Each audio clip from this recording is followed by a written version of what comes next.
Hello, my name is Callum Stoneman. I'm currently a student at Shipley College. I'm studying IT, software development and games programming level 3.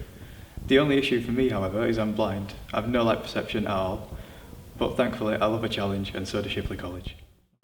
My first lesson was using code.org's Hour of Code activities to program an Angry Birds program using blocks that you drag and drop. The only issue with this for me is this wasn't accessible because you can't actually drag and drop with the screen reading software that I use.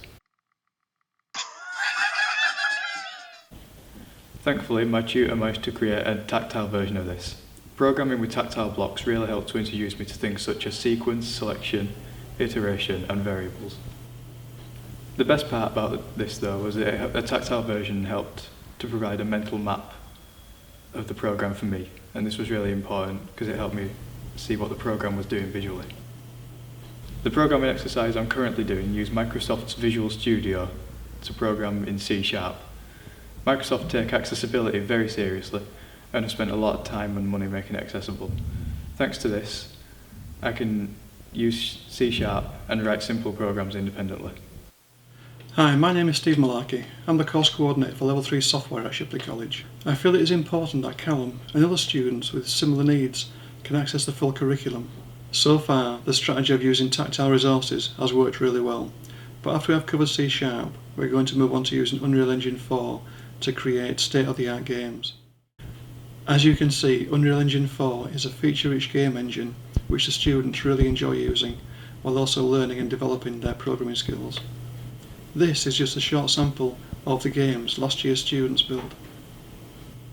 While Callum may not be able to create something as visually stunning as these levels, I still want Callum to be able to approach this on his terms, so rather than use visual cues, use audio cues for the player. So Callum can approach Unreal Engine 4 on his terms, using his strengths and his abilities. UE4 uses a language called Blueprints, where the user drags and drops virtual nodes and connects them using virtual wires to create a network. This makes the language great for new users, as they can research and find new functionality and new features. To make this accessible for Callum, we intend to create real-world tactile versions of these virtual nodes by using a 3D printer. Our Year 2 software development students are now ready to write the code which will convert the virtual nodes from Unreal Engine into 3D models which we can then print on a 3D printer. Callum can then organise and connect these real nodes using real wires to simulate the logic he wants to put into Unreal Engine 4. His new network can then be uploaded back into Unreal Engine. We are talking to Bradford University's Department of Engineering and Informatics to see how we can automate the process from going from the real to the virtual.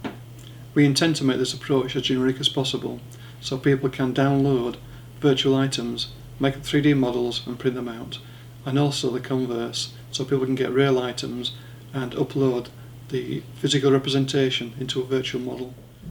So thank you for watching this visual programming for the visually impaired video. I'm hoping I can still continue to access the course's content and get the same amount out of it as the rest of the students and still work to my full potential.